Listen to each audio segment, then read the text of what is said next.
e benvenuti. Good morning and welcome. My name is Romina Montanari. I'm the Food and Wine Event Manager for Italian Cultural Center, and that is the prime center non-profit for promoting Italian language and culture in the Twin Cities. Today we're continuing the webinar Storie di famiglia made in Italy, and we have the Aceto balsamico di Modena, meet the Giusti family. Before I introduce our guest, I would like to tell you a couple of rules about the webinar so you can enjoy it better. Keep yourself muted until the end. At the end, we'll have 15 minutes of question and answer, so you can write in the chat your question. And also, we're recording the presentation. Today is an honor for me to have here the oldest acetaia of the world. Is the great deposit of balsamic vinegar of Giuseppe Giusti, founded in 1605 in the town of Modena in Emilia-Romagna. More than 400 years have passed since the ancestors of the Giusti family started their first batteries of barrel in the attic in their home in Via Farini. And today, the historic vinegar producer is led by Claudio Stefano Giusti, the 17th generation member of the family. I'm so honored today to have here Claudio. Thank you so much, Claudio, for joining us today, for sharing your knowledge and your passion about the black gold of Modena, the elixir of king and prince. Ciao, Claudio. Ciao, Romina. Benvenuti a tutti. Welcome, everybody. Thank you for being here today. It's a great opportunity for us, and it's an honor for me as well to be online with all of you. And it's going to be a great chance and privilege to be able to tell you the story, such an old story of our family, and about the product, balsamic vinegar of Modena, and especially about all what happened in our 400 years of history. How do you know, Claudio, that your ancestors are producing vinegar, balsamic vinegar of Modena for 400 years? How did you know this? Well, this it's a good question, because actually we built a museum here in order to be able to explain to all the people that arrive and that are here to how all this history went out and why we started so long ago. So if you follow me, I will walk you upstairs where there are a few rooms in which we can start this history, and I'm going to answer your question there. So please follow me.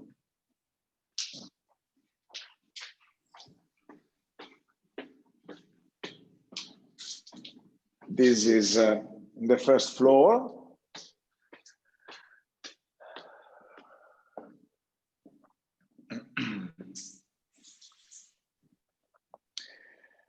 So this room, it's been dedicated to the foundation of the Giusti, or the first witnesses of the Giusti.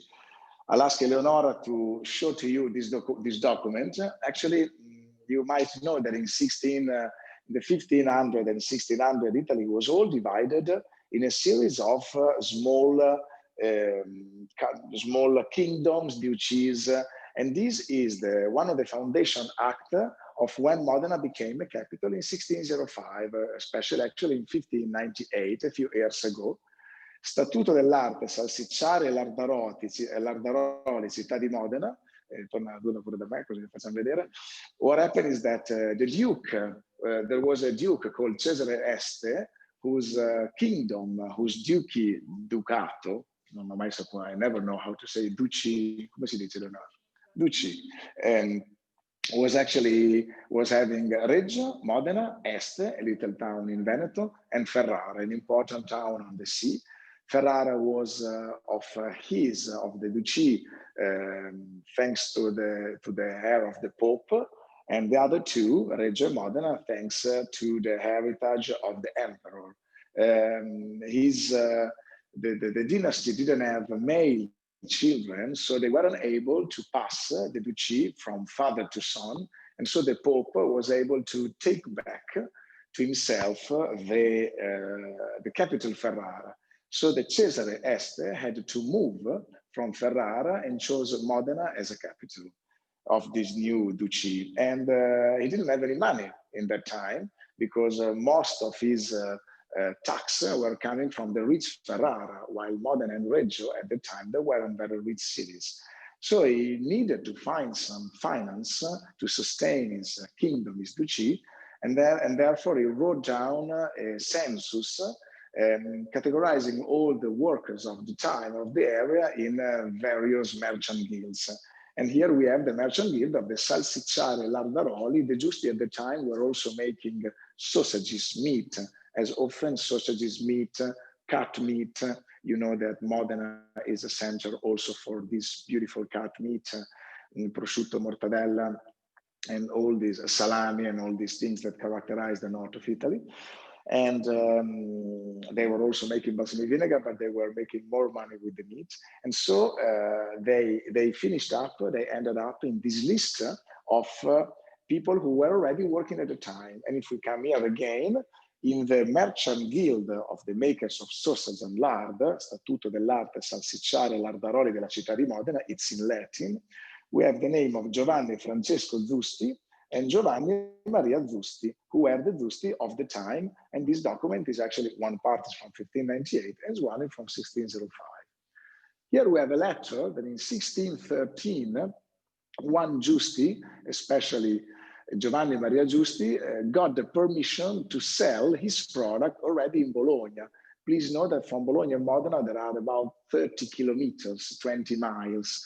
So they needed a permission to move from one place to the other because there were different kingdoms. And then here we have a few other documentation like a price list, actually an invoice of 1795 of things eaten in the Giusti shop, restaurant, an article speaking about Giusti of 1862, and still gives all the compliments to the products of Giuseppe Giusti, which again were some cut meats. They were making lambrusco, but their very special product was balsamic vinegar, and an old recipe about how to make zamponi, capelletti, cotechini, which is pig stuff.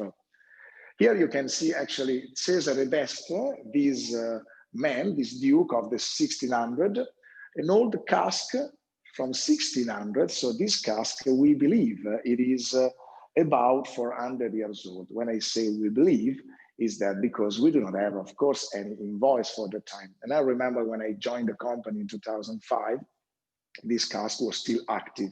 Then it was losing too much vinegar because it was leaking a bit too much. So we stopped using it after 400 years. And then we were able to restart and to put it in the museum. So follow me in this room. Ce la fa? Oh, wow. Okay, so I see like there is a big map of Europe. Absolutely, absolutely. Europe, because we spoke about Italy, but the point is that for many years, for centuries, Giuseppe Giusti it was just a shop in which they were selling and making those stuff. But then in the second half of 1800s, we probably came across a generation of Giusti who were particularly, let's say, marketing oriented, I suppose, because they took up one of their nice casks. They built a nice bronze stand on it, and they literally traveled Europe, bringing it in the exhibition of the era. And I'm speaking of especially 5 world exhibitions. And they actually were to Paris twice, to Antwerp, to Vienna, and to Brussels. Here we see, for example, the 2 diploma of the participation of the Giusti in the Exposizione Universelle of 1889 in Paris. You might remember that 1889 is actually the date when the Tour Eiffel was built. It was a time in Europe called Belle Époque, in which Europe was relatively in peace, and they were actually believing they would have been in peace forever. Then the First World War and the Second World War came out, so it wasn't a great guess. But by the way, the point is that that time was a special moment for Europe of richness and a lot of trade, and they invented the idea of the world exhibitions. The first was in London, 1851, and we participated in 5. These are the 2 of Paris. This is the paper that witnesses the participation of Giusti in the Vienna exhibition, Vienna, Austria, in which he sold 100 years old balsamic vinegar for 12 lira a bottle. Uso il manettino per muovere. Ah, okay. Okay, so, and here you can see this very special document that he was actually bringing more than 150 years ago over there. You actually see this cask. When you see this cask, you have to imagine that it was brought to Paris in 1889, bringing already a vinegar that was already 50, 60, 70 years old. So it is a 250-year-old balsamic vinegar. And as we will see later, it is actually the oldest the cask, the better. And we're speaking of balsamic vinegar, of casks that they still work. They are actually still working.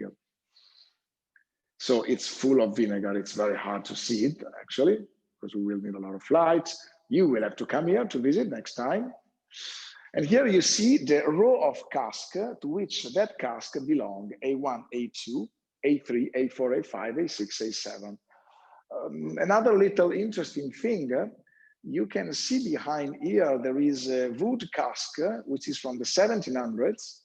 And it was actually needed to bring your own balsamic vinegar with you at your holiday, during your trips, so that you could always have your own balsamic vinegar with you. Something else that we can see is, I was telling you that probably they were particularly marketing oriented and also salesly, as a sales level, quite smart. The Giusti of the age, they were sending through Italy and sometimes Europe this little bottle, and we read here campione liquido senza valore, which means no value. It's a sample without any value. Why without any value? Because they needed to pass the customs and not pay the taxes, because it was just a sample. And it's funny to read with no value, because it is an object that it is 120 years old today. So I suppose it has some value. What about the travel to Italy? You travel Europe, but did you also travel, in Italy? What is the Yes.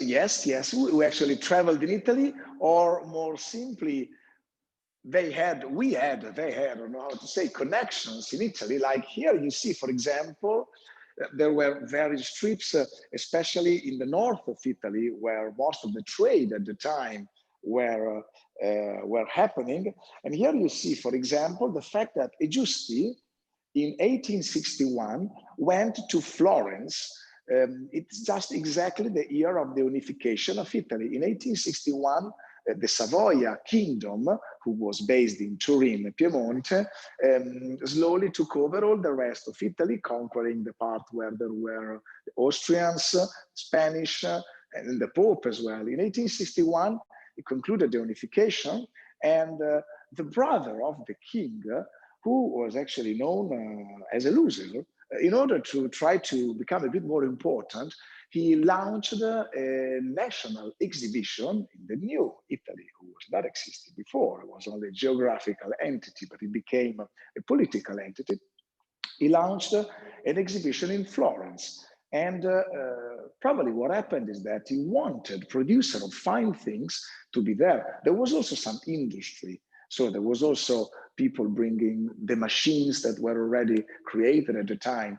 But there was also a lot of food. And the Giuseppe Giusti went there with a cask, bringing a 90 years old balsamic vinegar. It is interesting to see that they were probably happy to give a huge diploma that might have given, of course, value to the person who was receiving it. But my understanding is also that the new kingdom of Italy in this way wanted to do a bit of advertisement, of marketing also to itself. And here we see in 1929, instead, the King Vittorio Emanuele III grants to the Giuseppe Giusti family the privilege of exhibiting his royal seal of approval, his stemma, on the bottle, the product of Giuseppe Giusti. Like, for example, we see one here. You can see that same logo on the bottle. And here you can see various other diplomas that witnessed the travels and the intention of the Giusti of the time to bring the product around. These are the actual medals. So as they were giving the diploma, they were also giving the medals.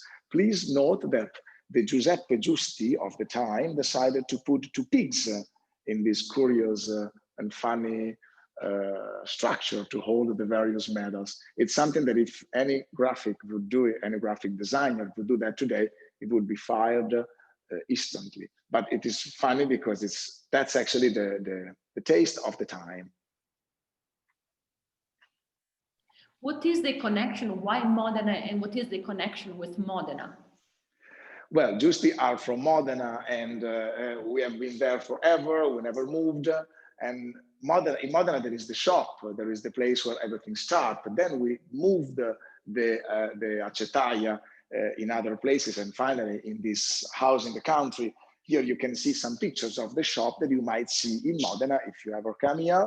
And you can see it's actually the oldest grocery in Europe. Grocery, we call it, it's a delicatessen, let's say. They were selling, you can see all the prosciutti, the hams, they were curing meats. You can see the same cask that we saw before and the other cask, the medal holder that we have here, and all the bottles of balsamic vinegar. It was actually their very, very special product. This is Giuseppe Giusti, my uncle. Well, the uncle of my mother, so it is a dual generation. And this, what you see here, is the Tower of Modena, which is the Ghirlandina. They built it in, they built a little, this reproduction in wood in order to bring it to the various exhibition. And here you see what we've got here, other various, that's an invoice for 72 cents for a bottle of Giuseppe Giusti and many other things like that.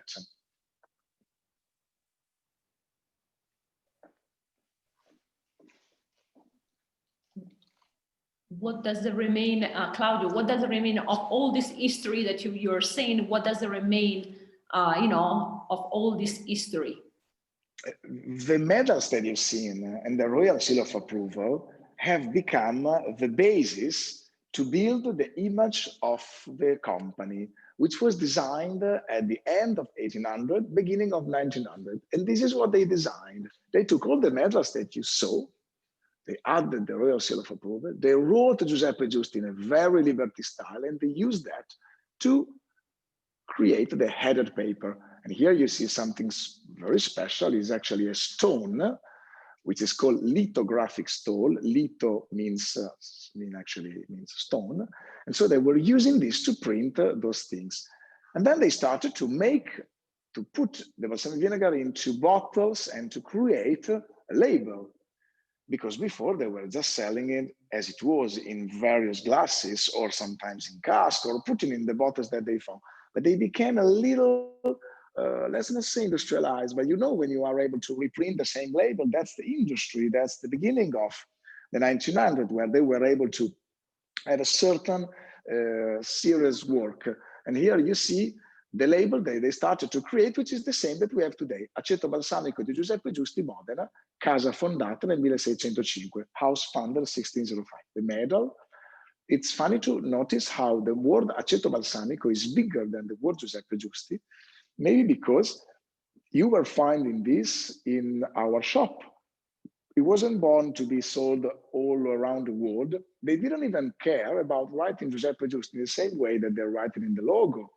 It's actually the whole idea of having the same coordinated image was born much later, actually in the 60s. So at the moment, they were only worried of doing beautiful things.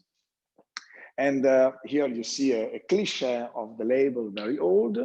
And here you see the recipe that Giuseppe Giusti in 1863 wrote down to say what is balsamic vinegar. Actually, it's one of the old, although balsamic vinegar is a very, very old product who dates back more than 1,000 years ago, we know at least, it was never written down notes about it. So one of the first documents is actually in 1863. And it is a Giuseppe Giusti, again, a Giuseppe Giusti, many Giuseppe Giusti came through in our ears, writes down what are for him the golden rules for balsamic vinegar. you can find it. If anybody wants to read that, you actually can find that on our website. So tell us about the ingredients. What are the ingredients for well, making follow me. How you make balsamic? What are the ingredients? Follow me downstairs again, where we will start moving out. But above all, I'm going to show you a room where we'll speak about the fact that there are the ingredients, which are the things that you use to make balsamic vinegar, which is grapes. Grapes in two forms, wine vinegar and must, which is the grape juice cooked down. And then there's the wood, which is not an ingredient, but it is a component which is essential. Here you see an installation made with the grapes. What you do is that you use grapes, you pick them up, you push them, you cook them down, and you obtain the grape juice, which it's something black, because when you cook fruit, it becomes black, you might have noticed, because there's something happens called caramelization of the sugars. And it's sweet because it's very concentrated. And it's quite thick, it can become thick. And then you can use wine vinegar. This is one of the difference. The more wine vinegar, the less wine vinegar you use, the more precious the balsamic vinegar, but it is an ingredient that you use. You mix them, you make them age in a cask, and you obtain balsamic vinegar of Modena. Or, I'm very sorry you are not here smelling that with me.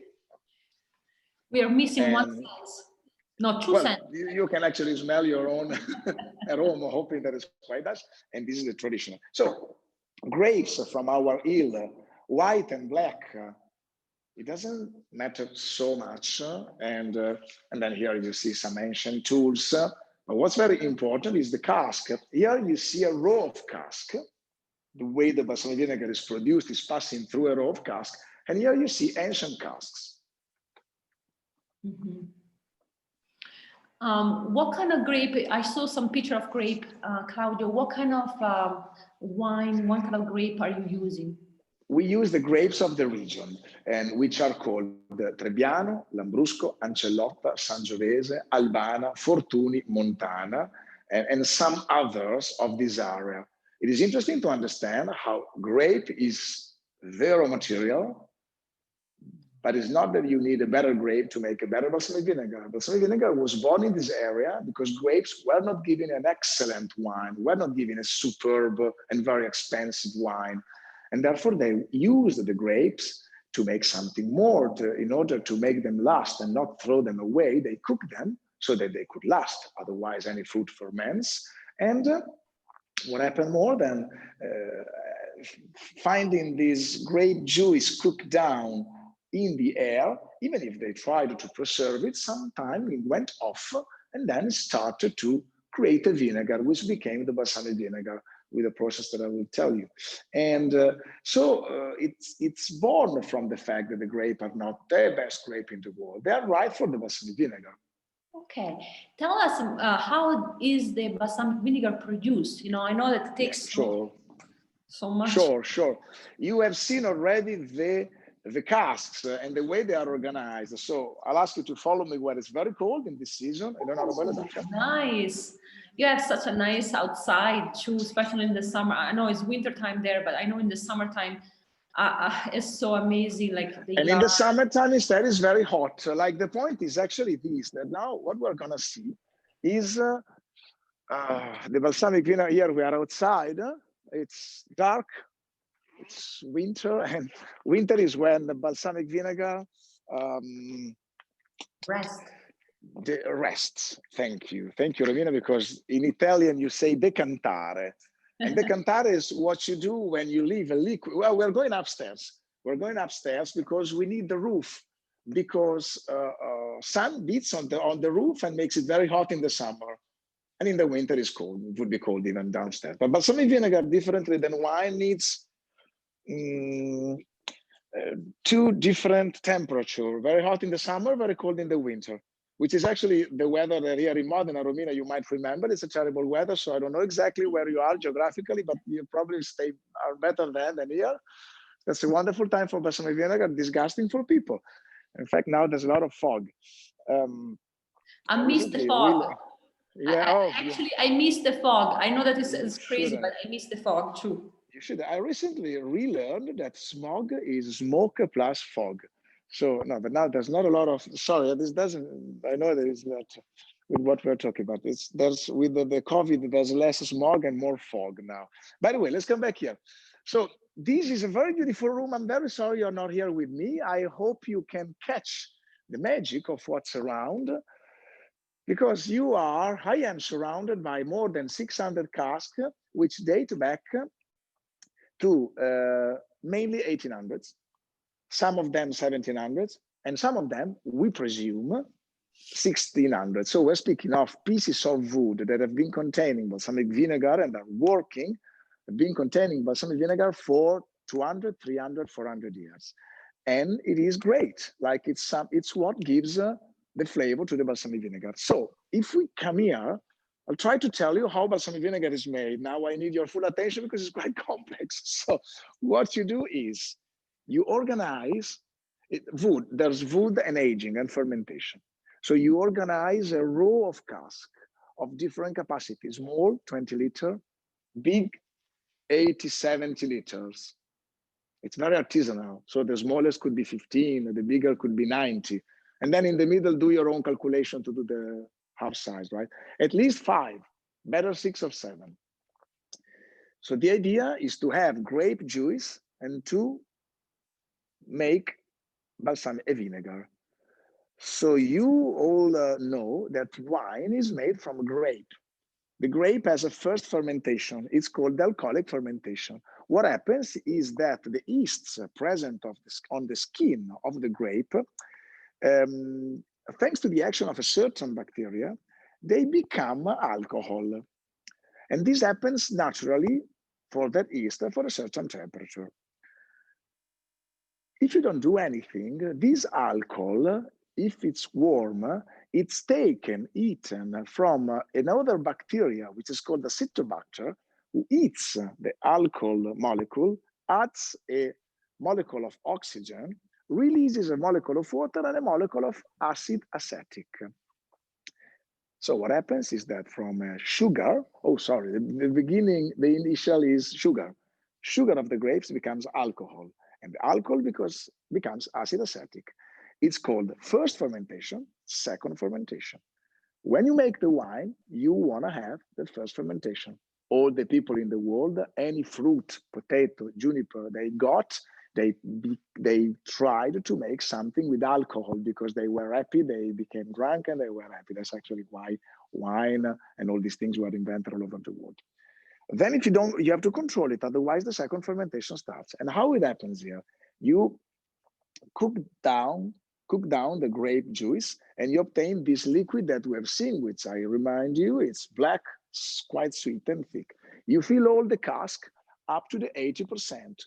Why you don't fill them all? Because you need the oxygen. You want a large surface of exchange and big holes because you want oxygen. You do that in September, October, and then you let the winter go past. And then in the summer, the magic happens, let's say, which is when the sugar will transform only some of them, because you cook them down. So not all of them, only some sugar they will transform into alcohol. And then the acetobacters that are here around, so that's a precious room, they will transform the alcohol molecule in acid acetic. This needs 1 year, and you've got a little acidity in these things, which is mainly sweet. But there's a second effect, evaporation, because it happened when it was hot. It happened leaving all these open, so some liquid evaporated. You have a loss of liquid. So what you do now, you have to repristinate the previous volume. Otherwise, as you need many years to do that,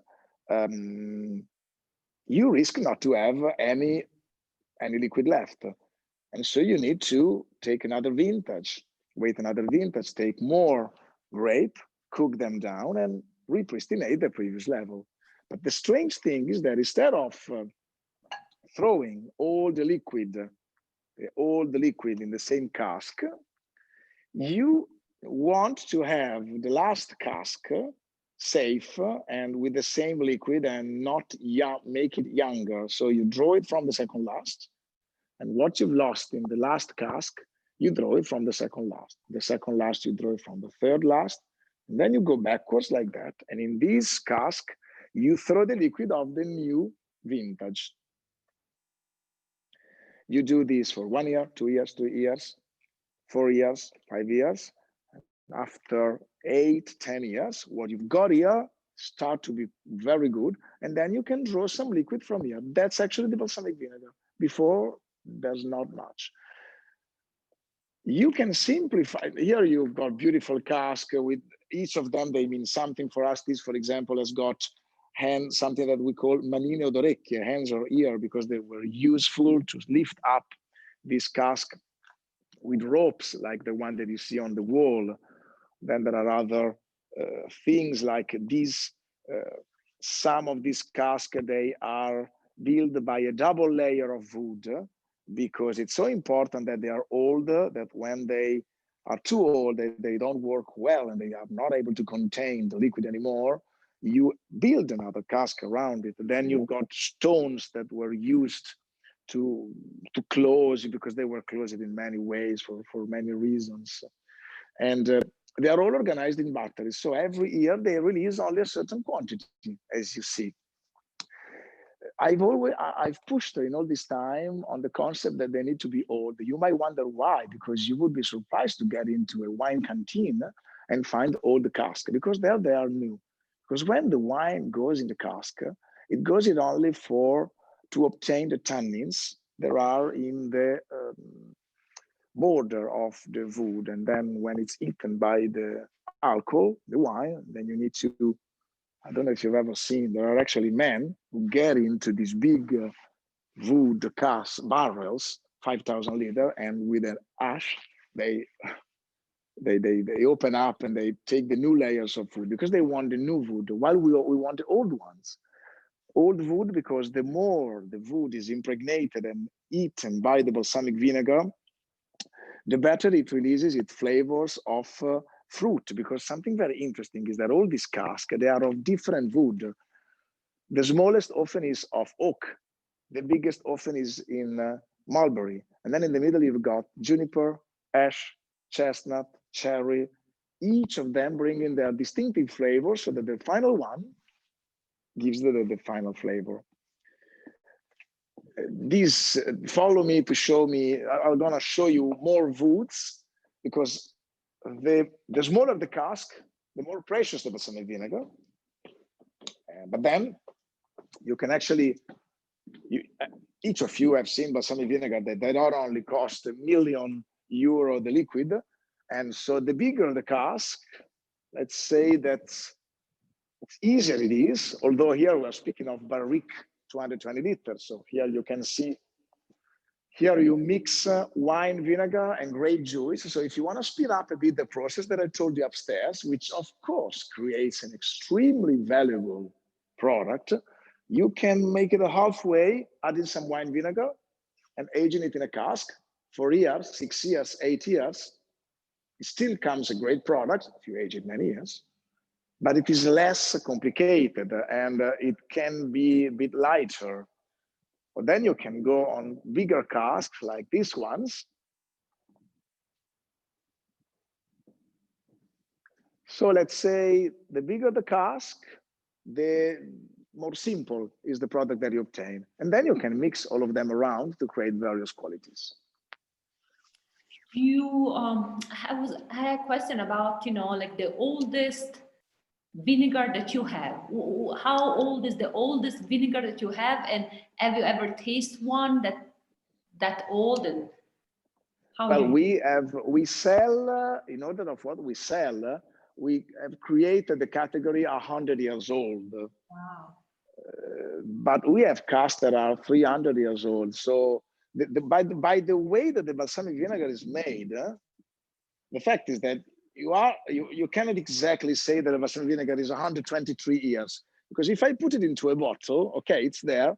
The bottle may wait years, but if I age it, as we were saying, you can understand that it becomes very, very difficult to date a balsamic vinegar, because it is a continuous mix of various vintages that come and moves from one barrel to the other. Actually, this is the reason why it has become it has become not even possible to date a balsamic vinegar. Like when you buy a balsamic vinegar, Romina, actually you will never find, and if you will, it's not even regular, you will not find the number of years of the balsamic vinegar, because balsamic vinegar are not really categorized by number of years. I don't know if you knew that. That creates a great confusion for the consumer. Leonardo is talking. Sometimes, I mean, in the bottle is written age, 12, it's written on the bottle. We find it written on the bottle. So you find it, but they are irregular. Like you are in America, so there are a lot of products probably that they come there, even if they are not really regular, because the regulation is pretty clear, and it says that the balsamic vinegar cannot have the number of years of aging written on the bottle. And because no institution is able to tell you precisely how old it is, actually. So it is very confusing for the consumer, I must admit. Excuse me, I'll move to put the jacket out of your sight. It is very confusing for the consumer, but it's actually fair. So, like, for example, what's this? This is our collection of balsamic vinegar. You can recognize the old label, maybe, and we've seen it before together with many other things, so I should interrogate you. You see the old Royal Seal of Approval, the medals, the same shape, the same style. Many ancestors, they did their own qualities, older, younger, thicker, less thick. We put them into categorization. The colors were already there. We just decided to add 1 medal, 2 medals, 3 medals, 4 medals, 5 medals. We know it's very hard to spot and to understand, but the point is that we can't write 6 years old, 8 years old, 12 years old, 15, 20. It is irregular. All of them, it's an ascending line of flavors, an ascending line of tastings. So the more up you go, the better. And this is our system to classify our balsamic vinegar. Every company that you meet, and now I'm actually talking to you about your approach to the shelf, because it's quite complicated. All of us, we need to find our internal way to describe the balsamic vinegar. And this is balsamic vinegar that we call Aceto balsamico di Modena. There are actually 2 main categories: Aceto balsamico di Modena, which is also EGP, PGI, a special type of European protection, means protected geographical indication. And then there is the super top, which is in traditional balsamic vinegar of Modena, which is this one. In this, oh, well, let's watch it here. This bottle, 100 milliliters, and its name is Aceto balsamico tradizionale di Modena DOP. Sorry, the names are so long, they make it so hard, but oh, we are here for that. And still the old label and actual the name Aceto balsamico, but well, too hard to see. By the way, in this very special bottle. So when you see that bottle, then you have the super true, unique, fantastic thing.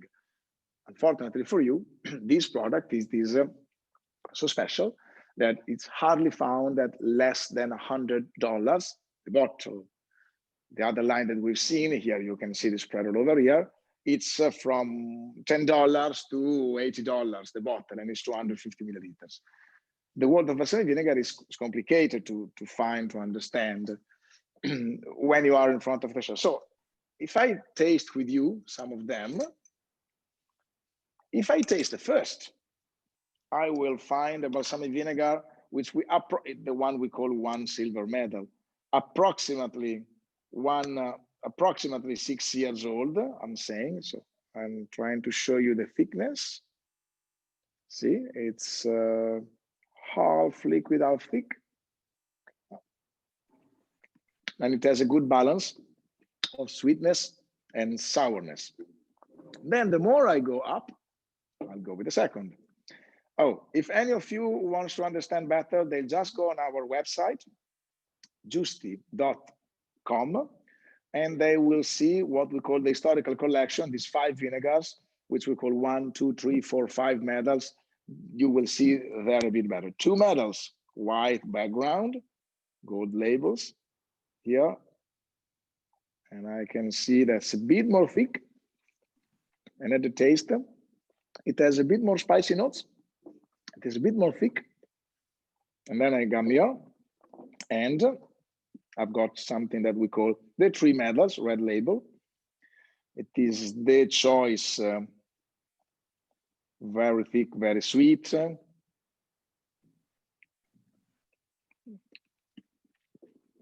Very thick, very sweet. So something like that, I'll put it on any food. You can put it on appetizer, on pasta, on risotto, on fish, because it's not just something for salad. The younger it is, yeah, maybe you go on a salad and you marinate something. The older it is, then you put it on a cheese, on all of these things. Now I'm going to taste with you the 4 medals. Guys, I'm so sorry you're not going to taste it, because I think they're quite good. I'm the producer, so of course I think they're good. And even if it wasn't good, I wouldn't tell you. But by the way, I think actually, we actually, the way you taste it and the way we see it, I think it gives us an idea. I mean, it's better. I think I understand it better because see these drops. The 4 medals, it's very thick. It's very sweet. Why sweet? It's still vinegary, yeah? Don't mistake me. It is still a vinegar thing. And it's good that it's vinegary, because acidity, it's necessary. When we make a dish, one of my chef friends who are cook chefs, always tell me, Claudio, when you do a dish, you have to remember that you need to have fat, sweet, soury, and acidity, because acidity is a kind of an enhancer of flavor. Like it's like a salt. Why people they use lemon and they use oranges because they are full of acidity. And actually people use wine vinegar, and you would never taste a wine vinegar like that. Nevertheless, it's very important in cuisine because it has acidity. This is our super best top. Wait, 5 medals. Banda Rossa, Cordon Rouge. This was the special reserve of Giuseppe Giusti, the uncle of my mom. And he was actually giving one of each of these bottles to us for every year. And here, it's not just about thickness and sweetness. Here you taste all the flavors of the woods. So here you recognize, it's not so easy to recognize them because you need to be tasted like in a wine, but it's so intense. And I was saying you recognize the chestnut, the juniper, the cherry, and then of course the prune. Prune is the flavor of the when you cook fruit. Actually, you call prune that flavor, and the smell is very intense. The characteristic very important in balsamic vinegar is aftertaste. What we call aftertaste means aftertaste that you taste with your nose even when you are tasting with your mouth. Not right. Your mouth just gives you the sweet and the sour, the acidic and the bitter, if I remember correctly. And the nose gives the rest. So if you actually try to eat like that, you'll notice that you don't really taste anything. The tasting of a wine, let's say that your wine is sommelier, you taste all the things. When you are a balsamic vinegar sommelier, you need to taste and aftertaste. The longer the flavor in your mouth, it means that the product is going to give so much more to your food because the product and the flavor is really complex. So this is a star in complexity. Then we go to the 2 tradizionali, the only ones for which we say the years 12 and 25. They're not written. It's going to be very long to explain you why. By the way, let's taste the 2. Tradizionale 12-year-old, full of flavors. Here I can taste all the antiquity of the product. And Tradizionale Extra Vecchio, golden cap. Imagine that from a calculation of what you need from an agricultural point of view, you need 100 kilos of grapes to obtain 1 liter of this product after 25 years. Don't imagine 100 kilos of grapes that shrink in 1 liter, but you remember all the engagement of the products here and there, and so that is the reason why. Then let me show you some things. We do experiments with balsamic vinegar. We made a white, okay, now I'm going to tell you the word white balsamic, but then we're not going to use it anymore because it's the balsamic cannot be white. But if you use white grapes, you don't cook them, so you don't make them become black, and so you have a fresher thing. You have a grape juice and not a grape must, and you mix them with wine vinegar. The whole idea is to make it lighter, is to make more fruity, to have it less deep. If you drink a very deep Merlot or a very Shiraz, which is older, you are gonna taste what's called the tertiary flavors, speaking in sommelier language. And here the idea is we want to have it a more fruity effect of a fruit effect like a white wine. It's not wine vinegar. It's a white condiment made of sweet grape juice and wine vinegar. So it's very delicate. And then we make things like, we do combinations like the fig. We make balsamic vinegar, especially actually this one. So the 12-year-old, we let it rest 6 months with fig puree, with raspberry juice, and with truffle. So it's still something thick. Let me show you. It's very interesting.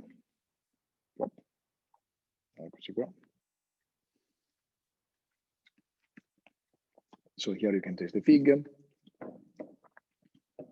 You notice that I'm actually tasting it with a spoon. It is definitely a way to consume the balsamic vinegar, which is very en vogue in Modena.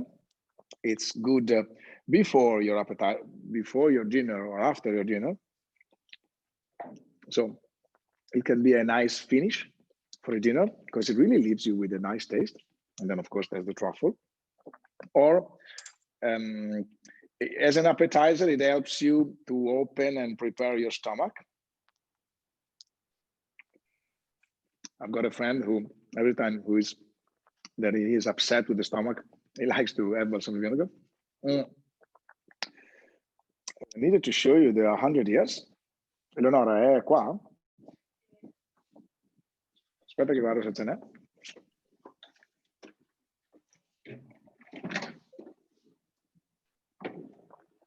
Voilà. Se vuoi lasciarmi il... Eccolo qua. Grazie. Come here. You asked me what is the oldest thing. Here it is. 100 years old balsamic vinegar. How can I tell you about that? It's actually just, you remember when we were in the room with the big map of Europe? Mm-hmm. You have that row of casks. That is one of the casks from which we extract 300-400 bottles of this every year. And if I taste you this with you, take some time to pour. So I don't know how long we still have left. Do you have 10 minutes? Here it is.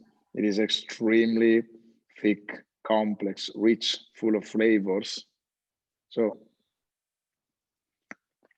wow. You have to imagine this on a piece of a Parmesan cheese, on an ice cream. Consuming balsamic vinegar on ice cream, it's considered a traditional use.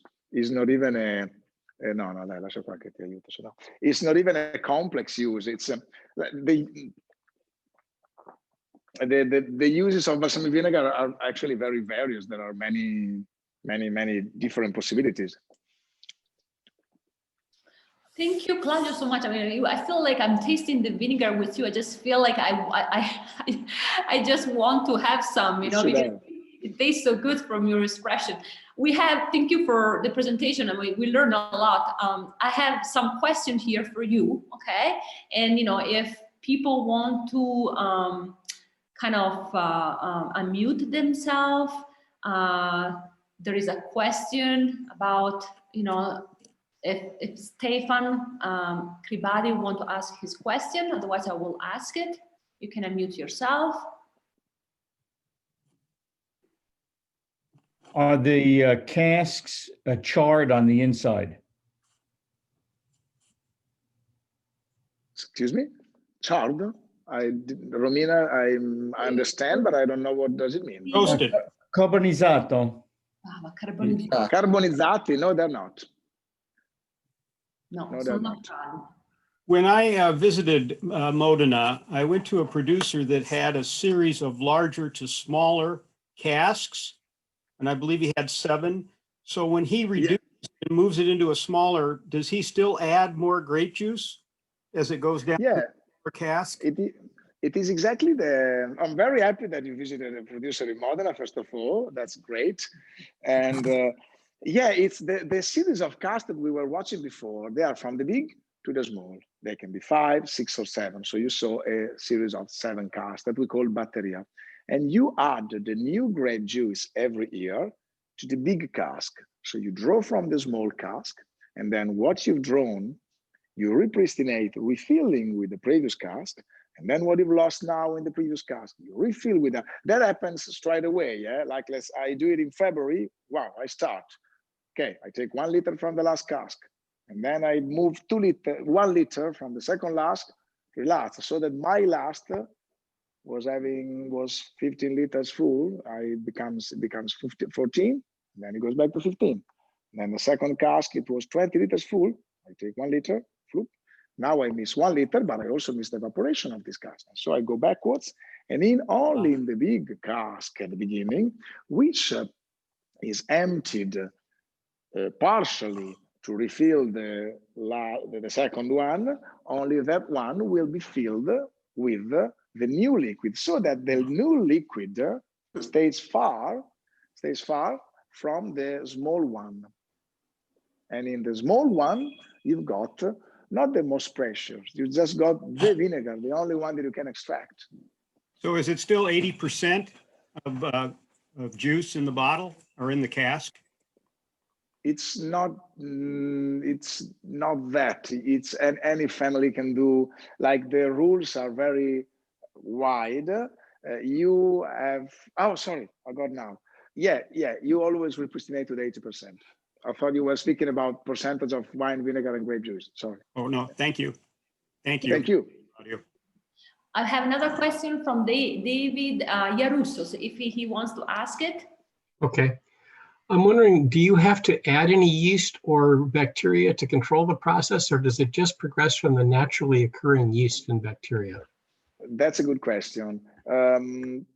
If you start now, and I ask you not to do it because I don't want more competitors. No, I'm joking. If you start now, probably if you don't use any wine vinegar, you might need to have a little starter, let's say, which is some acetobacter that in Modena you can buy the corresponding thing in the consorteria, let's say the consorzio, the association of people who makes balsamic vinegar. Otherwise, you can add some wine vinegar to the must, and that will start the process. The sugar alcohol happens naturally because the yeasts are already on the skin. From alcohol to acid acetic, it could be a bit tricky.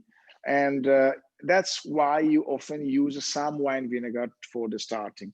After that, it always happens. Let me also underline that if we want to be technical, we start from the cook grape juice. The grape juice originally was cooked because they didn't want the fermentation.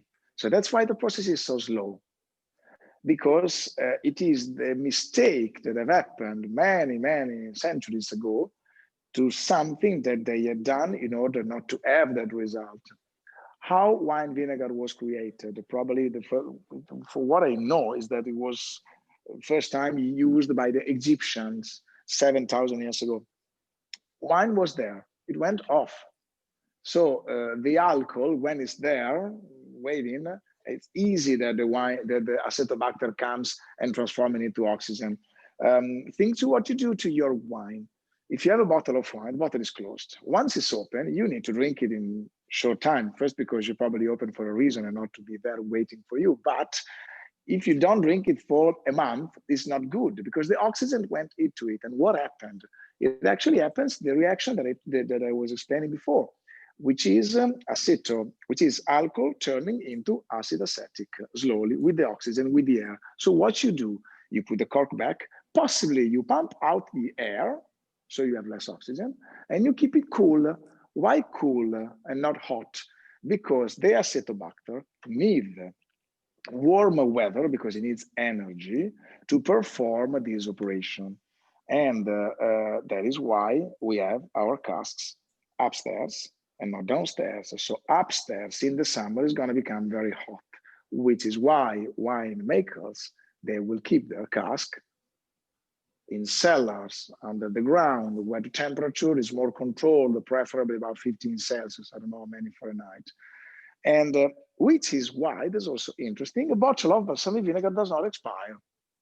So even if you find an expiration date on a bottle, any bottle, not just mine, don't worry, because us producers, we often write it in order to avoid all the troubles that the legislation will give you if you don't write it. Troubles just means that you have to register as the fact that that product does not expire. Not everything expires. If you buy salt, it does not expire. Flour does not expire. Water doesn't expire. Wine doesn't expire. Vinegar and balsamic vinegars don't expire because they are the second fermentation. Nothing can happen to them. Yeah, wine, they don't expire, but they can go bad. They can go off. Balsamic vinegar can't go off because a vinegar, and I'm not a great salesman now telling you that, is something that has already gone off.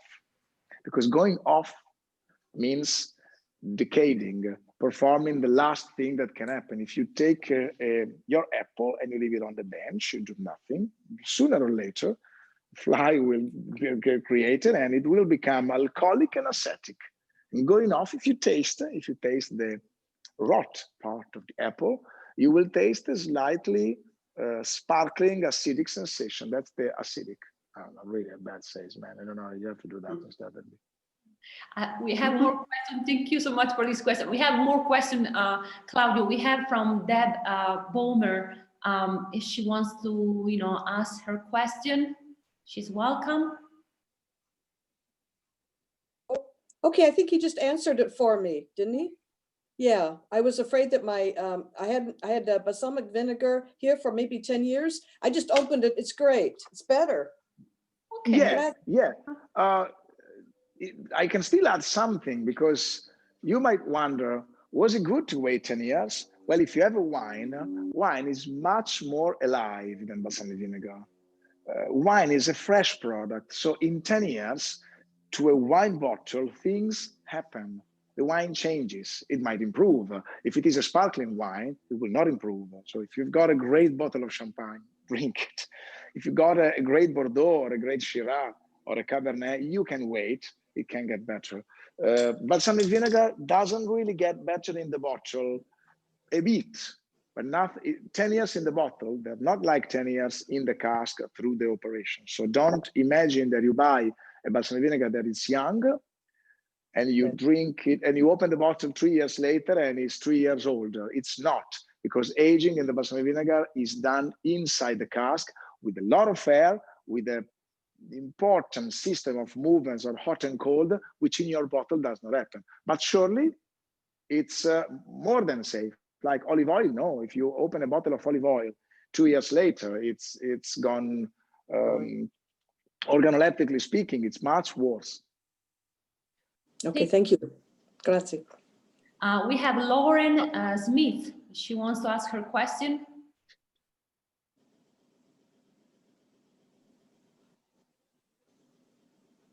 Okay, so Lauren asking, what are your favorite ways to use balsamic vinegar? Okay, well, that's very interesting because it's opened up to a lot of things.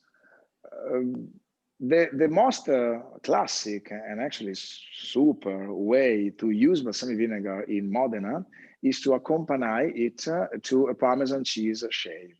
Parmigiano Reggiano is the king of cheeses in Italy. It's made in this area. It's called Parmigiano Reggiano. It's actually made in Parma, Reggio, Modena, Piacenza, Bologna, and Mantova. It's a very superb cheese. 24 months and on, it's like eating a dessert. And when you add balsamic vinegar to it, drops, not just some drops, add it actually, because it then becomes a nice combination. It gives the acidity of something that, being a cheese, has an important fat proportion. So and for the fact that balsamic vinegar is brings acidity, but brings a lot of flavors. And so it creates a merge of flavors that is well known here to be magic. Personally, I like it a lot on omelette, balsamic vinegar. Here we do an omelette frittata with a lot of Parmesan cheese. Asparagus, like you do asparagus with the shape of Parmesan cheese or with an egg, very interesting. Pear, fruit. If you cut a mature pear very thin and you kind of open it like a fan and you drizzle balsamic vinegar on top, and I'm speaking of, don't imagine a liquid thing, you have to use one of the thick things. So if you go for our product from the third metal and on any other producer that does a very fine balsamic vinegar is good, of course. If you do a great row of balsamic vinegar, like 3, 4, 5 gold medals of us or traditional, then it brings a lot of flavor to this pear fruit, and it's great. People know the use of strawberries with balsamic vinegar, it's true. Ice cream with balsamic vinegar, a steak with balsamic vinegar. Merge olive oil and balsamic vinegar only when you're making salad. Otherwise, they strangely enough, they go for very different streets, because oil brings some things and balsamic vinegar brings something else. If you drizzle salad, of course, olive oil and balsamic vinegar are the best way, I believe, to do it. And so this is a way. I especially like balsamic vinegar even on young cheese, burrata, stracchino, mozzarella in that case. And this is actually really something. Oh, don't forget to use it on pumpkin, which is the sweet vegetable. So it is a vegetable, and as a vegetable, it welcomes balsamic vinegar. I made my children eating zucchini and all the possible boiled broccoli, cauliflower, adding balsamic vinegar on top because it made it sweet and tasty. But pumpkin is the one that you have. My chef friend, his most famous dish is risotto with the balsamic vinegar. So you just make a plain risotto, Italian way, you mean with all the making of it, mantecare, you say in Italian, with the Parmesan cheese and then balsamic vinegar at the end. Thank you, Claudio. We have another question from James JD. She wants to ask the question. Otherwise, so the question is, so you wouldn't add anything to the white vinegar to dry the grapes a bit in the sun instead of cooking? No, no, because from the grapes, first of all, you obtain the juice. So when you make, let's categorize one of the things. If I do balsamic vinegar, I have white and black grapes. I mix them together, I press them, and then I obtain the juice. The juice can cook down. In our case, the 3 gold medals, the one with the red label, this one, it's made with sun-dried grapes, both these and these, 3 and 4. So that's why it is a bit more sweet, while the 5 gold medals, the Banda Rossa, is the one with the oldest cask and the oldest aging. We actually approximately say it's 20 years old. This is approximately 15, and this is approximately 12. I really have to add approximately because of all what I told you before. When we speak of the white balsamic vinegar, you don't need, it's not so thick as the other ones, but it's still very gentle and very sweety. You have the white grapes, you press them, and you obtain the juice. And that juice is your starting point. You don't need to have it thicker. Grape juice is anyway still quite, not thick, but gentle in a way. I have another question from Kanwi. Hi, Claudio. Ciao. Hello. Hi, Romina. So what makes, I have been to Parma and Modena, both places, and I love it. Thank you for the tour. It makes me feel like I'm there already. What makes Giusti, and I do have a whole bunch of balsamic vinegars from Italy, from the Modena region, but unfortunately I didn't go to Giusti, sorry. What makes your balsamic vinegar more special? Because so many of them are just, they taste great, you know, they're old. What makes yours special? And then if you can give us 3 of your favorite balsamic vinegars that you like, and then how do we get them? Do we get them on the website? Do we get them on Amazon? I mean, I guess you are a salesperson, so. Yeah. Well, what I think is what makes us special is the fact that it is a family that has been manufacturing balsamic vinegar for so many years, so many generations, that I, not taking anything less from any other producer, I believe that we have a way that has gone through centuries and centuries. Like, we are by far the oldest family manufacturing balsamic vinegar in Modena, and we own casks that are very, very old. Like, this is very rare to find, and we have a quantity of old casks that allowed us to create a significant production of balsamic vinegar, which they all have parts of very, very old cask. Like, balsamic vinegar has been a business that exploded in the last 2-3 decades. So it's great that many people from Modena, they started to produce their own vinegar. So I believe that if you buy traditional balsamic vinegar, you will always find a good product wherever you go. If you buy a balsamic vinegar of Modena PGI, you are a bit more in the hands of the producer, and which in the need of doing a certain quantity, I believe we are very, very safe and are very knowledgeable about how to be able to bottle great vinegars thanks to a very old experience. Our Banda Rossa, our Trigor medals, they have won awards anywhere. We are in Italy from the 2nd year in a row. We won Altro Consumo, who is the Association of Independent Consumers, tasters for the best vinegar foundable on the market. We were awarded in America by Specialty Food, in Germany by the Feinschmecker, in Germany by the Feinschmecker.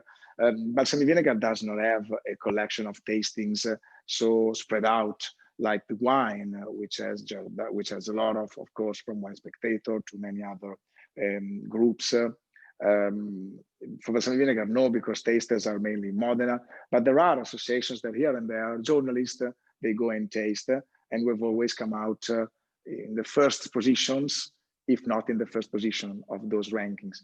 Speaking about what are my favorites, like, I daily use the 3 medals and the 5 medals. 5 medals for me is the perfect balance for having an excellent product, which, and let me speak also about the cost at the end, which is not so expensive. Like, this is something that costs 50, 60, 70, $70 or something like that. I don't know exactly on the website how much it is, but traditional balsamic vinegar, which is more about $150, traditional balsamic vinegar, which is more about $150, $170. It's you have to imagine that it is more than €1,000 per liter, while here you have something that is very similar to that for much less. Actually, the Banda, I don't know how many people know that the traditional balsamic vinegar bottle was created in 1987 as a bottle, as a shape. Balsamic was existing. So most of the producers, they kind of channeled their super balsamic vinegars to this bottle while we did it, but we also stayed with our old line of excellent balsamic vinegar. So I have the Extra Vecchio, the super one, the Banda Rossa, and the 3 gold medals. Then, of course, at home, I also have some 100 years. Like, the idea, unfortunately, is that in balsamic vinegar, when you are with a company like us, the older the better. So, of course, I will always prefer the older. It's not even that much a matter of uses. It wouldn't be true if I told you for an omelette, I use the 5 gold medal, and for a Parmesan, I use the 3 gold medal. No, because the higher you go, the better it is. It's like, imagine that you've got a Barolo and the Barolo Riserva. The Barolo Riserva, it's better. You use it for the same use. We are not moving from a Barolo to or let's say from a Shiraz to a Chardonnay. Like one is black and one is red and one is white. Like, what is your once it's better, it's better. And in this case, once it's older, it's older. So once it's older, it's better because it takes more time. It's more rare there, therefore, and it costs more.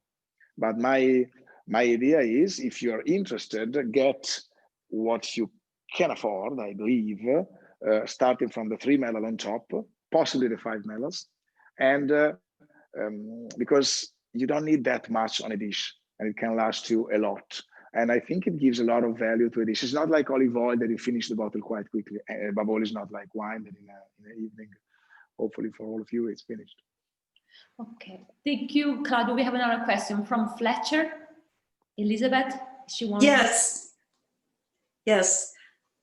Thank you very, very much, Claudio and Romina. I am so thrilled with this presentation. You talked about your friend who settles his stomach with balsamic vinegar. Are there other health benefits that come from the balsamic vinegar? Well, all the health benefits that come from helping the set of bacteria of your belly. Like, consider that the name balsamic is not even connected to the balsamic vinegar since the beginning. It was introduced in the 700s when somebody decided to call it like that, because balsamic in Italy means that it's good for your throat and it's good for your health. A balsam is something that makes you feel better. And in the 700s, when medicine was not very much evolved, they were using it as a medicine. So it falls into the world of natural remedies. And there's all the natural remedies, they're nothing compared to real medicine, but they don't harm and they are quite good. Like, imagine, for example, that we sell in Far East, not much, but the product arrives in Japan and South Korea especially, where they love it because of its health properties, in which, as they are Oriental people, they believe much more than we do. Our medicine is more, of course, gone to a technological outcome, and so we don't really cure ourselves with natural remedies. But balsamic vinegar is definitely one of them. So it's kind of reset your stomach if you are a bit upset. Of course, I'm not selling a medicine here, but right. It's good. Like, it has very low cholesterol things. It is calories speaking is extremely low. Like, it has a lot of benefits because it's very concentrated, and it gives a lot of flavor with not a lot of quantity. Okay. Excellent answer. Thank you. Thank you. We have Margie P that has also a question.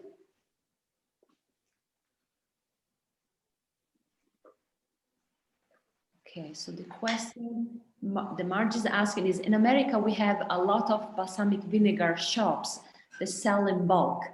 Many are flavored. Is this really balsamic? Well, depends what you mean with really balsamic. It is a very, let's say, simplified version of the balsamic vinegar that is sold to America, and it's made in America because for how much we try to protect the fact that balsamic vinegar of Modena should be done in Modena, because balsamic vinegar in Modena doesn't mean that that is the one of Modena. It's actually done in Modena, and it's been invented here, and it should be done only here. This is the regulation, the European regulation. Of course, there are not all the laws, all the WTO, the World Trade Organization, didn't agree on the exchange of the protection of American products in Europe and European products in America. So as a result, we have balsamic vinegar produced in America. So it's not the real thing, actually. It is made by mixing grape juice and wine vinegar, generally without any aging. And then instead, when you add a flavor, well, you have another sauce, another condiment, which can be interesting, can be good. For example, when we do the one with the raspberry, or with the figs, we actually take our real balsamic vinegar, aged 12 years old, and we do 6 months in a cask with raspberry. And as a result, it also has a certain cost, which let's say it's going to be $19, $20, the small bottle of 100 milliliters. So it is different than I suppose the cost that is bought in a shop that I believe about. It was it's a few years ago started this fashion, and it's very en vogue in America. So it can be tasted. It's not the same thing, of course. Okay, thank you, Claudio. We have Memo Itzi that has his hands raised, so he wants to ask something or say something. Memo, go ahead and ask Claudio. Ciao, I have a quick question. First, where can we buy your balsamic vinegar in US? Second question is the brand balsamic vinegar of Modena protected in Europe and also in US? Sure. Okay. You can find our product in our website, Giusti.com, and you can find it there. Then you can find the full line, all what we saw. You can also find, let me show you, we make all a line of organic products, for example, some organic balsamic vinegar. And we also create a panettone, which is a beautiful pastry, Italian pastry made together with one friend of us. We actually, a panettone, we make it because we soak the raisin in balsamic vinegar. We add balsamic vinegar in the pastry, and we do a special cream made with balsamic vinegar and grape juice together. And you have seen how our balsamic vinegar is pretty thick.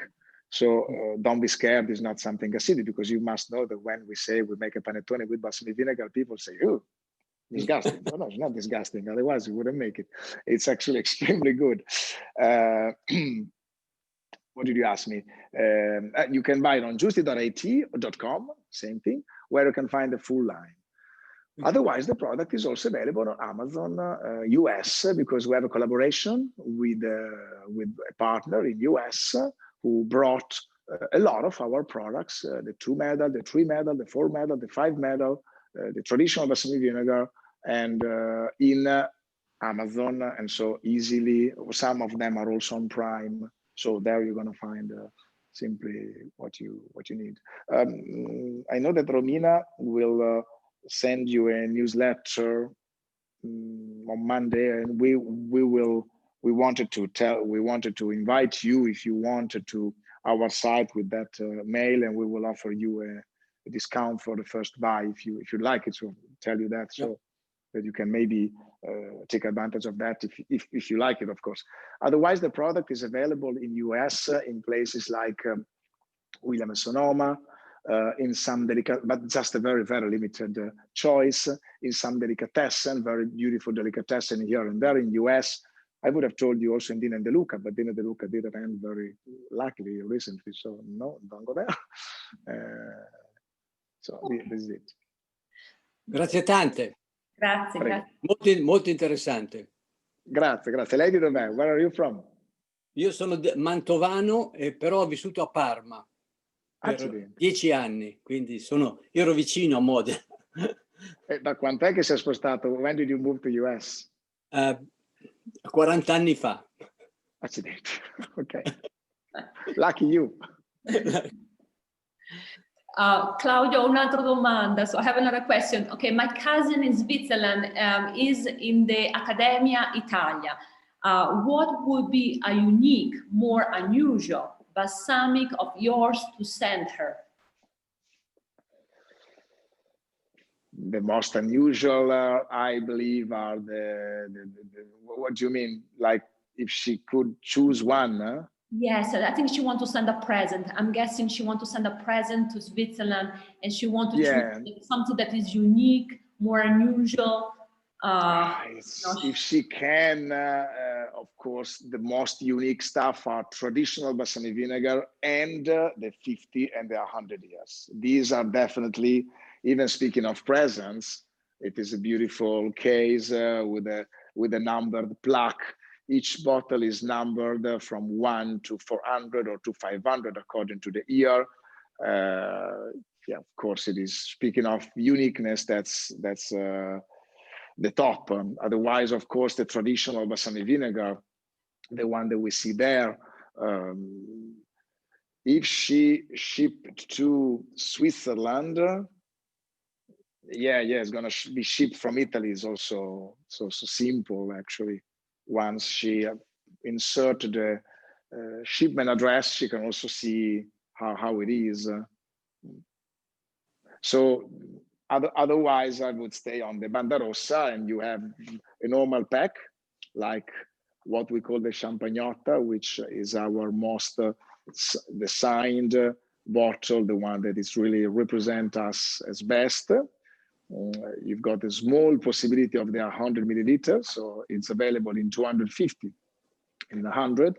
And then if somebody is looking for a present, might also appreciate this style of packaging, although I believe that this is more than enough as a package.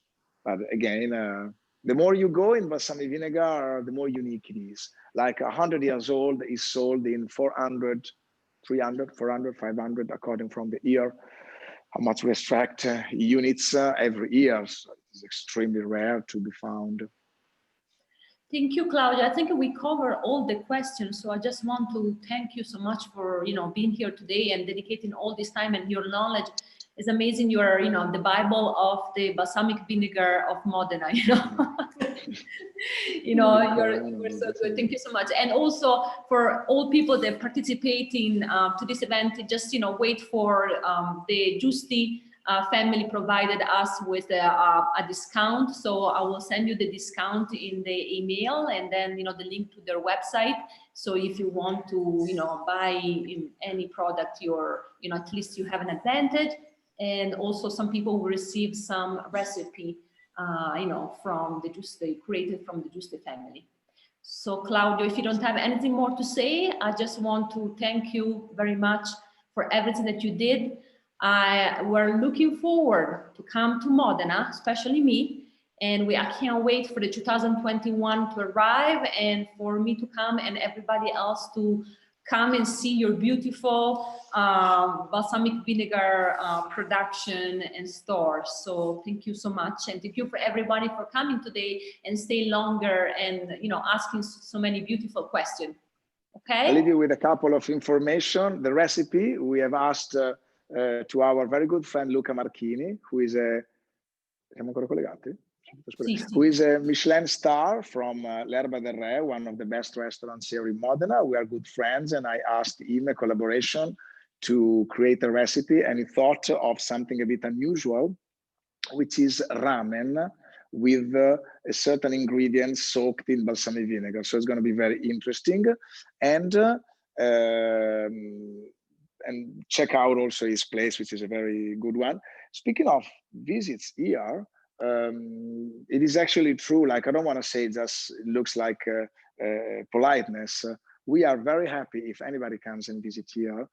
We were, Eleonora is filming me now. She's the head of a group of 5 people that welcome people every day. We are open 7 days a week.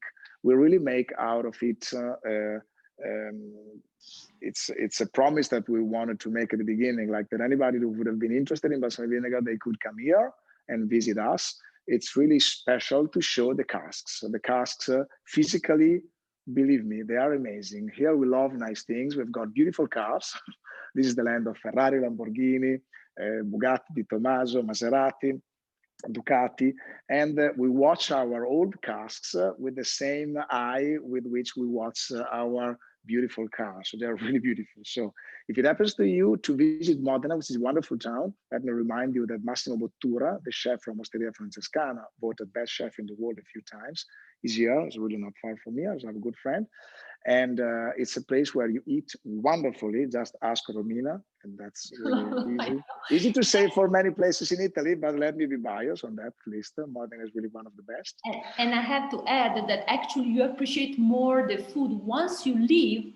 You kind of appreciate much more the food that you left, because when you're there, you can eat it every day and everybody's taken for granted. But someone like me that cannot have it, I cannot wait to come and drink my favorite cappuccino, eat my pizza, eat the tortellini.